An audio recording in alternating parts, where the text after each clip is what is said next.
शुभकामनाओं के साथ मैं गोपाल पाठक यूट्यूब चैनल के समस्त छात्रों, विषय विशेषज्ञों और दर्शकों को मेरा नमस्कार। जैसा कि मैंने अपने प्रथम सेशन के पूर्व दिनांक 19 जनवरी 2021 के दृश्य श्रव्य पटल के माध्यम से भास्करीय ग्रंथ सिद्धांत शिरोमणि के यंत्राध्याय ग्रंथ संख्या 375 में वर्णित तुर्य यंत्र पर विचारण प्रस्तुत किया था और वीडियो के अंत में अपने द्वितीय सेशन के प्रथम वीडियो में ग्रह नक्षत्रों के 3 प्रकार की निर्देशांक पद्धतियों से प्राप्त निर्देशांकों को एक साथ एक ही काल में उसके कोण प्रमापकीय अंशों के अवयवों को दर्शाने वाले और उसके सूक्ष्म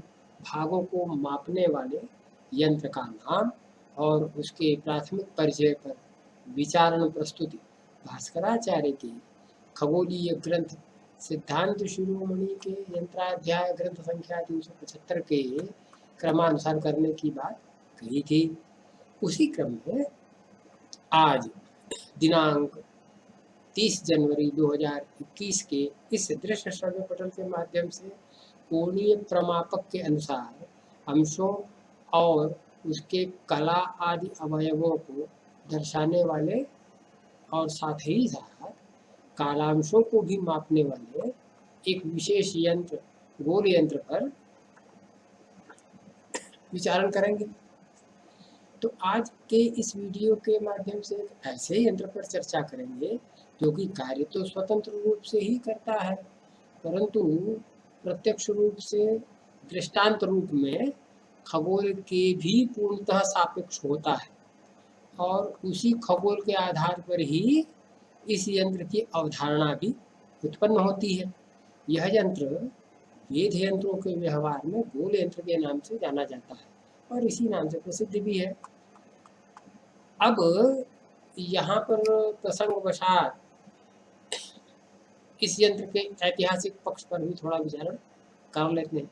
जैसा कि अपने पूर्व के वीडियो में भी जितने भी यंत्रों के बारे में मैंने विचारण किया है, उन यंत्रों का ऐतिहासिक पक्ष भी मैंने उस वीडियो में बताया है। ठीक इसी प्रकार से इस गोल यंत्र का भी ऐतिहासिक पक्ष हम प्रस्तुत करते हैं। वो देखिए, भारतीय खगोल शास्त्र में उपयोग किए जाने वाले उपकरणों में अथवा यंत्रों में गोल यंत्र का प्रयोग एवं उपयोग भारतवर्ष में 4वीं शताब्दी के आरंभ से ही ग्रह नक्षत्रों के अवलोकन के लिए किया गया था। सर्वप्रथम इस यंत्र का वर्णन आर्यभट्ट ने 476 ईस्वी में अपने खगोलीय ग्रंथ आर्यभट्टीयम में किया था।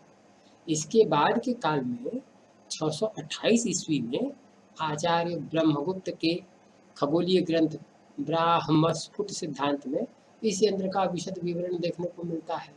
इसके उपरांत 638 ईस्वी में आचार्य लल्ल के खगोलीय ग्रंथ धीवृद्धिद तंत्रम में और ईस्वी सन 953 में आर्यभट्ट द्वितीय के आर्य सिद्धांत में और उसके बाद ईस्वी सन 1114 में भास्कराचार्य प्रथम के खगोलीय ग्रंथ सिद्धांत शिरोमणि में गोल यंत्र का विस्तृत विवरण और विवेचन दोनों प्राप्त होता है।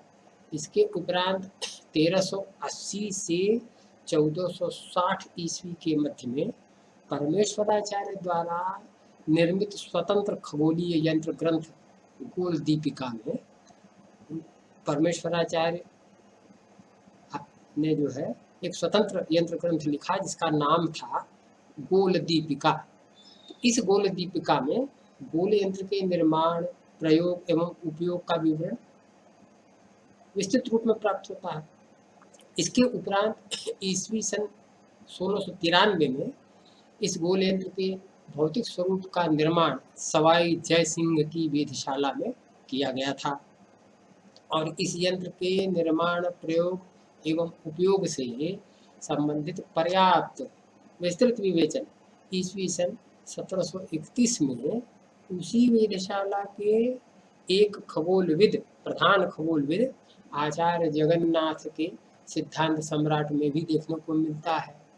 इस प्रकार से यह कहा जा सकता है, हम ये कह सकते हैं कि इस गोल यंत्र का सर्वप्रथम निर्माण 4वीं शताब्दी में आर्यभट्ट द्वारा किया गया। आर्यभट्ट की इस ग्रंथ के गोलपाद में गोल यंत्र के निर्माण और उसके स्वतः संचालन की व्यवस्था पर चर्चा की गई है।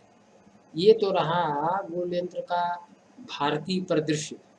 अब थोड़ा वैश्विक परिदृश्य पर भी चर्चा कर लेते हैं, क्योंकि भारत के अतिरिक्त शेष विश्व के देशों में भी वहाँ के खगोलविदों ने गोल यंत्र निर्माण किया था और उनकी परंपरा भी, वेद यंत्रों के निर्माण की जो परंपरा थी विदेशी खगोलविदों की, वो भारत की अपेक्षा कहीं मजबूत थी, कहीं से कमजोर नहीं थी।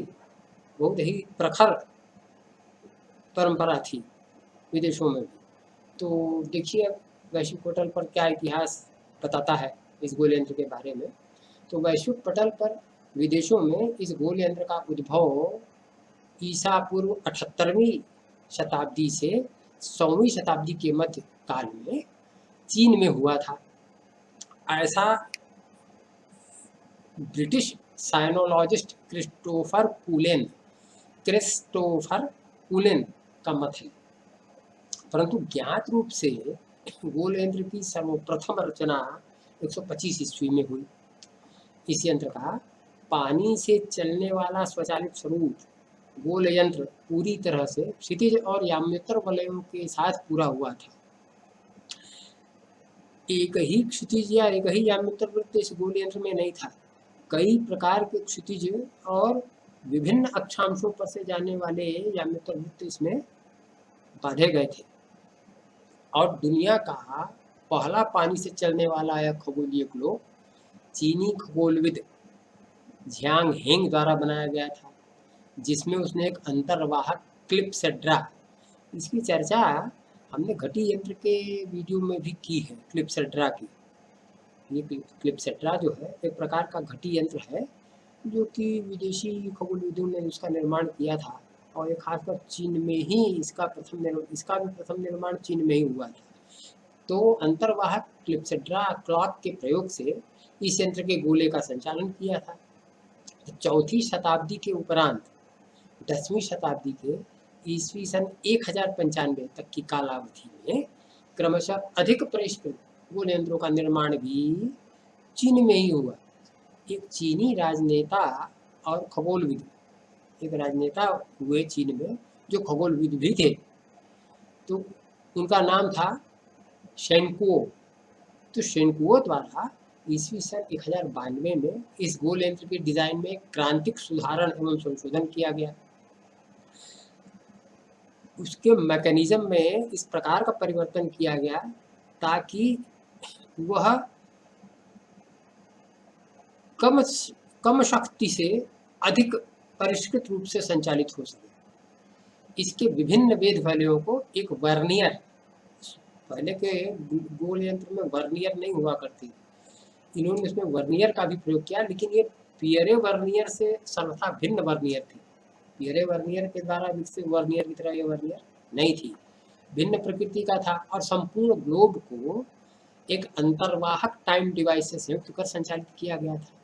तो ये था उस शेनकुओ द्वारा उत्पादित गोल यंत्र। इस गोल यंत्र के निर्माण में पूर्णतः दक्ष चीनी खगोलविदों के गोल यंत्रों के उपरांत ईसा पूर्व 195 में गोल यंत्र के निर्माण का श्रेय हिप्पार्कस ने एयरटोस्थेनेस नामक एक विदेशी खगोलविद को दिया, जो कि ईसा पूर्व 120 में हुए थे।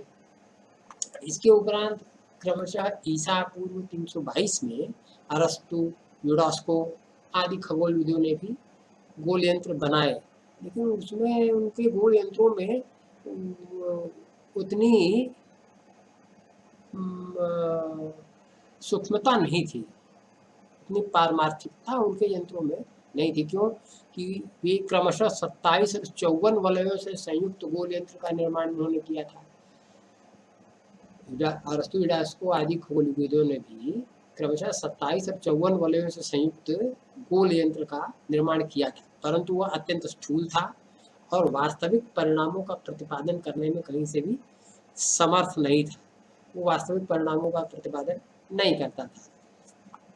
ईसा बाद की 13वीं शताब्दी से 16वीं शताब्दी के मध्यकाल में टॉलेमी, कोपरनिकस, टाइको ब्राहे आदि अन्य खगोलविदों ने इन गोल यंत्रों में पर्याप्त सुधारण एवं संशोधन कर अपने अपने काल में गोल यंत्रों का निर्माण, प्रयोग आदि का विवरण अपने अपने खगोलीय ग्रंथों में किया।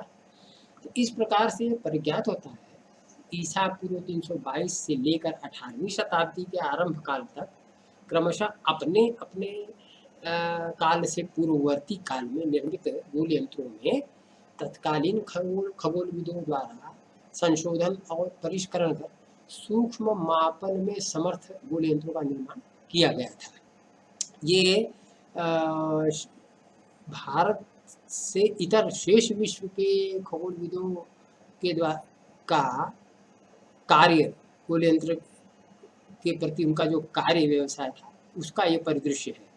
तो भारतवर्ष में गोल यंत्र का उत्पादन अकबर महान के शासन काल के दौरान 1589 से 1590 में मुस्लिम खगोलविद और धातु विज्ञानी अली कश्मीरी इब्न लुकमैन द्वारा कश्मीर में सबसे पहले निर्बाध गोल का आविष्कार किया है। निर्बाध गोल माने बिना बाधा के चलने वाला ग्लोब यंत्र, गोल यंत्र। निर्बाध खगोलीय ग्लोब यंत्र के रूप में 1980 के दशक में एमिली सैवेज स्मिथ ने लाहौर और कश्मीर में कई खगोलीय ग्लोबों की खोज की। अब उन्हीं के दस्तावेजों से ये जो उपरोक्त तथ्य प्राप्त होता है। एक और ग्लोब यंत्र 1659-60 में अरबी और संस्कृत शिलालेखों के साथ मोहम्मद सालेह ततावी द्वारा उत्पादित किया गया था। आखिरी बार लाहौर में एक हिंदू खगोल विज्ञानी और धातु विज्ञानी लाला बालूमल लाहौरी ने 1842 में जगजीत सिंह बहादुर के शासनकाल में उत्पादन किया था। इन मुगल धातुविदों ने इस यंत्र को बनाया कैसे, तो इन जितने भी ये गोल यंत्र प्राप्त हुए एमिली सैवेज के दस्तावेजों में इसका विवरण हमको देखने को मिलता है। सारे गोल यंत्र जो है वह उन ग्लोबों का उत्पादन करने के लिए उन धातुविदों ने लॉस्ट वैक्स कास्टिंग विधि का उपयोग किया था। बर्तनों की ढलाई किए जाने का जो पुराना तरीका है उस तरीके से उन यंत्रों के वलयों को बनाया गया था और उनसे वो यंत्र बना था। ये समस्त तथ्य एमिली सैवेज स्मिथ के दस्तावेजों को देखने पर ज्ञात होते हैं। ये तो रहा वैश्विक पटल पर गोल यंत्र का स्वल्प ऐतिहासिक परिदृश्य। अब गोल यंत्र पर आगे की विचारणा करते हैं। गोल यंत्र को अंग्रेजी भाषा में आर्मिलरी स्फीयर या सेल्सियल स्फीयर, सेलेस्टियल स्फीयर अथवा एस्ट्रोनॉमिकल स्फीयर या एस्ट्रोनॉमिकल ग्लोब भी कहते हैं। ये इतने अंग्रेजी में इसके पर्यायवाची नाम है। यह कंदुक के आकार का अर्थात गेंद के सदृश आकार का जो यह गोलाकार अथवा गोल यंत्र है और जिसे भारतीय खगोल विज्ञान में जाना जाता है, उसका निर्माण शुरुआती समय से ही अध्ययन, अध्यापन, प्रदर्शन और ग्रह नक्षत्रों के अवलोकन के लिए किया जाता रहा है। इस आशय से संबद्ध स्पष्टीकरण भास्कराचार्य ने सिद्धांत शिरोमणि के गोलाध्याय ग्रंथ संख्या 175 पद संख्या 5 में दृष्टांत एव अवनिभग्रहाणां संस्थानमान प्रतिपादनार्थम गोलः स्मृतः क्षेत्र विशेष एष प्राज्ञैरतः स्याद् गणितेन गम्यः, इस प्रकार कहा है। ये ग्रंथ संख्या गोलाध्याय की ग्रंथ संख्या 175 और पद संख्या 5 में इस प्रकार भास्कराचार्य कह रहे हैं। गोल के संबंध में, इस गोल यंत्र के प्रयोजन और स्वरूप के संबंध में ये बातें बता रहे हैं। अब इस पद की विवृत्ति को भी समझिए। अवनिभग्रहाणां संस्थानमान प्रतिपादनार्थं दृष्टान्त एव प्राज्ञैः स्मृतः।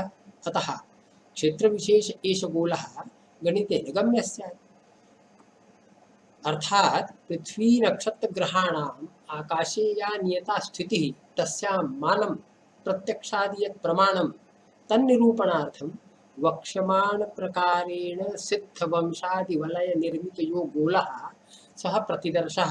अर्थात भूगोल संबंधी वास्तविकाकाशे यथार्थतः कल्पित नाड़ी याम्यत्र क्षितिजादि वलयानुरूप वंशादि वलय जनितो प्रतिरूपः उदाहरण स्वरूप एव अस्ति। एवं प्राज्ञैः प्रज्ञावद्भिः मूलस्वरूप तत्वज्ञैः प्रोक्तः। यतो हि मूलस्वरूप निरूपणं विना दृष्टान्तं सुज्ञेयं न भवति, है ना।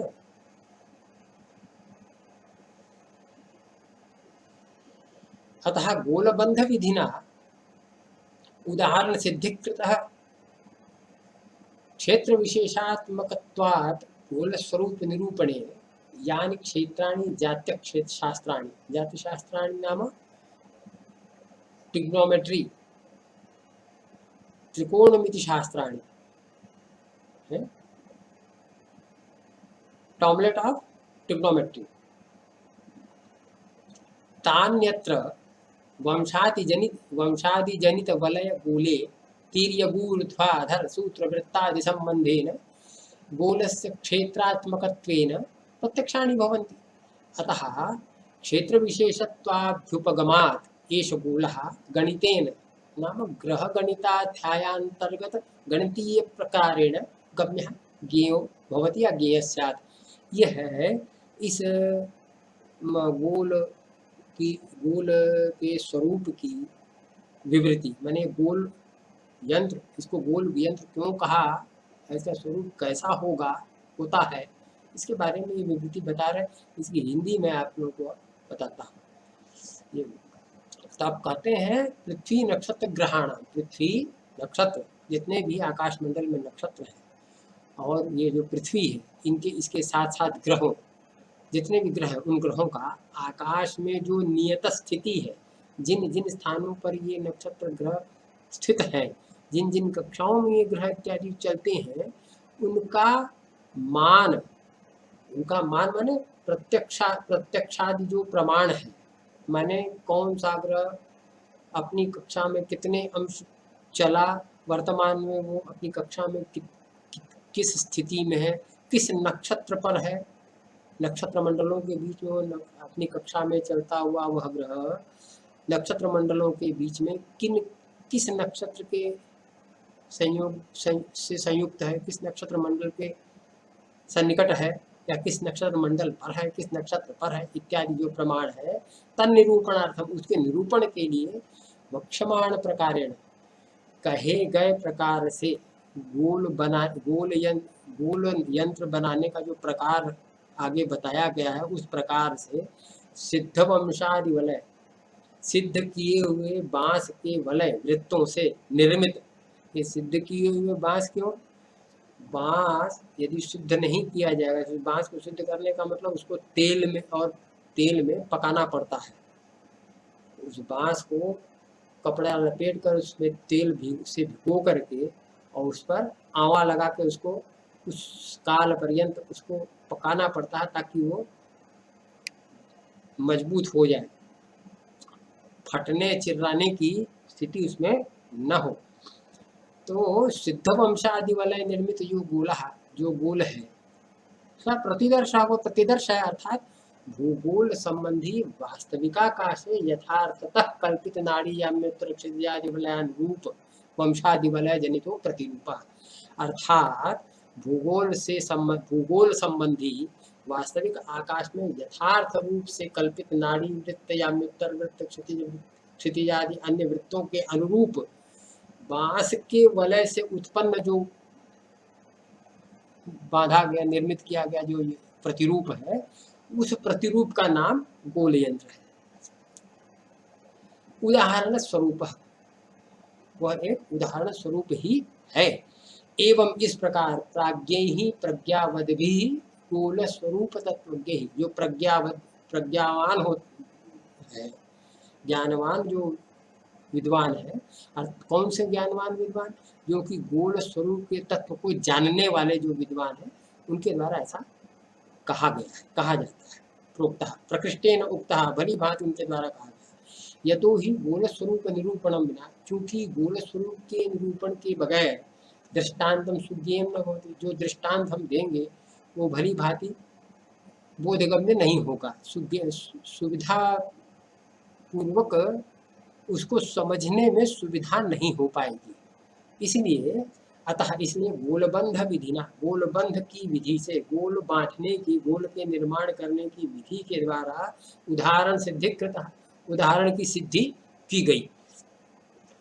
तो क्षेत्र विशेषात्मकत्वात्, क्षेत्र विशेषात्मक होने से गोल स्वरूप निरूपणे, गोल स्वरूप के निरूपण में, यानी क्षेत्राणि, जो क्षेत्र जात्य क्षेत्र शास्त्राणि त्रिकोणमिति शास्त्र के हैं, के द्वारा जाने जाते हैं, उस शास्त्र के द्वारा, तान यत्र, वे यहाँ पर वंशादि जनित वलय गोले, वे यहाँ पर बांस वंश आदि, आदि कहने का मतलब धातु की शलाकाओं से भी हम गोल निर्मित कर सकते हैं। वंश शब्द से धातु भी ग्रहण कर, धातु के की शलाकाएं भी हम ग्रहण कर सकते हैं। तो वंश आदि से उत्पन्न जो वलय है, और वलय मैंने वृत्त, उन वृत्तों से बना हुआ जो ये गोल है, उस गोल में तिर्यक ऊर्ध्वाधर सूत्र, तिर्यक मैंने क्षैतिज और ऊर्ध्वाधर सूत्र और वृत्त आदि से के संबंध से गोलस्य क्षेत्रात्मकत्वेन, गोल के क्षेत्रात्मक होने के कारण प्रत्यक्षाणि भवन्ति, उसमें वो जो जाति शास्त्रीय जो क्षेत्र हैं वो इस गोल में प्रत्यक्ष रूप में दिखाई पड़ते हैं, हमें दिखाई पड़ने लगते हैं। ऊर्ध्वाधर सूत्र और वृत्तों की सहायता से वो जाति शास्त्रीय जो क्षेत्र हैं, जो ट्रिग्नोमेट्रिकल जो जो क्षेत्र है, त्रिकोणमितिक जो क्षेत्र है, वो इस गोल में भी स्पष्ट रूप से दिखने लग जाते हैं। अतः क्षेत्र विशेषत्वाभ्युपगमात्, इसलिए क्षेत्र विशेषत्व के द्वारा अभ्युपगमित होने से, मैंने भली भांति उसका अवगमन होने से, एष गोलः, यह गोलः गणितेन, गणित के द्वारा, अर्थात ग्रह गणिताध्यायांतर्गत गणितीय प्रकार में, ग्रह गणिताध्यायांतर्गत जो गणितीय प्रकार है, ज्योत्पत्ति और प्रश्नाधिकारोक्त जो प्रकार से जो क्षेत्र बताए गए, अक्षर क्षेत्र बताए गए हैं, वो अक्षर क्षेत्र भी जात्य क्षेत्र है, और ज्योत्पत्ति भी बताई गई है गणिताध्याय में, और भी बहुत सारी बातें, बहुत सारे विषय उस ग्रह गणिताध्याय में बताए गए हैं। तो उस गणित, जो कुछ भी गणिताध्याय में गणितीय प्रकार बतलाया गया है, उसके द्वारा ही यह इस गोल का ज्ञान किया जा सकता है। ऐसा कहने का तात्पर्य यह है कि खगोल शास्त्र में खगोलीय गोल पृथ्वी के चारों ओर निर्मित एक काल्पनिक गोला है, जो पृथ्वी के गोले के साथ संकेंद्रित होता है। सारी खगोलीय वस्तुओं की आकृतियां इस खगोलीय गोले के अंदरूनी सतह पर दिखाई जा रही हैं, ऐसी कल्पना करना पृथ्वी पर स्थित किसी भी दर्शक के लिए सुगम होता है। यदि हम पृथ्वी के विषुवलय के ऊपर, उसी के धरातल में खगोलीय विषुवलय और पृथ्वी के ध्रुवों के ऊपर खगोलीय ध्रुवों को, और उन ध्रुवों पर संपात करता हुआ या मित्र वलय, और अपने अपने अक्षांश स्थान के ठीक ठीक ऊपर आकाश में शिरोबिंदु एवं उस बिंदु से निर्गत पूर्वापर वृत्त मानकर चलें कि ऐसा एक गोल है जिस गोल में ये वलय हैं, बांधे गए हैं, निर्मित किए गए हैं, ऐसा मानकर चलें तो खगोलीय वस्तुओं के स्थान के बारे में बताना आसान हो जाता है। कैसे? तो जैसे कि हम कहें कि ओरायन नक्षत्र मंडल का बीटलजियस नक्षत्र खगोलीय विषुवलय के ठीक दक्षिण में है, तो हम अपने इस गोल यंत्र पर वह कितना अंश दक्षिण है, और उस गोल में वह क्रांति कक्षा या नक्षत्र मंडल की जो नक्षत्र मंडल की जो नक्षत्र कक्षा है, उस नक्षत्र कक्षा के शून्य से कितने अंतराल पर है, ये हम अपने गोल पर देखकर बता सकते हैं। और उतने अंशों पर नलिका यंत्र अगर हम लगा दें तो नक्षत्र दिखाई पड़ने लगेगा। यह गोल यंत्र का ही वैशिष्ट्य है। तो खगोलीय ग्लोब गोलाकार खगोल विज्ञान के लिए एक महत्वपूर्ण व्यावहारिक उपकरण है, जिसके माध्यम से खगोलविदों को आकाश में ग्रह नक्षत्रों की स्पष्ट स्थिति निर्दिष्ट करने में सुगमता होती है। यदि उनकी दूरी अज्ञात या अप्रासंगिक है तब तो और ज़्यादा अधिक सुविधा होती है, ताकि इस गोल यंत्र पर हम स्थिति निर्धारण कर दें किसी नक्षत्र का कि इतने अंश दक्षिण और इतने अंश पूर्व, इतने अंश वो पूर्व उत्तर पूर्व अथवा पश्चिम दिशा से उत्तर अथवा दक्षिण के अंशों पर आकाश के इस बिंदु पर है, तो उतने बिंदु पर यदि हम अपनी नलिका यंत्र लगा दें तो वो नक्षत्र हमें उस नलिका में प्रत्यक्ष दिखने लगेगा। इसलिए गोल यंत्र बहुत ही महत्वपूर्ण है वेधशालाओं के लिए। और यह चूंकि गोल यंत्र का प्रथम भाग विवेचित मैंने किया है, इस प्रकार से आज के इस वीडियो के माध्यम से जो विचारण प्रस्तुत किया गया है वह गोल यंत्र पर विचारण का प्रथम भाग है, जिसमें गोल यंत्र के नाम, उसके स्वरूप और प्रयोजन पर विचारण किया गया। अगले वीडियो में इस यंत्र पर विचारण का दूसरा भाग प्रस्तुत करेंगे। तब तक के लिए to be continued by next video. Thank you, नमस्कार।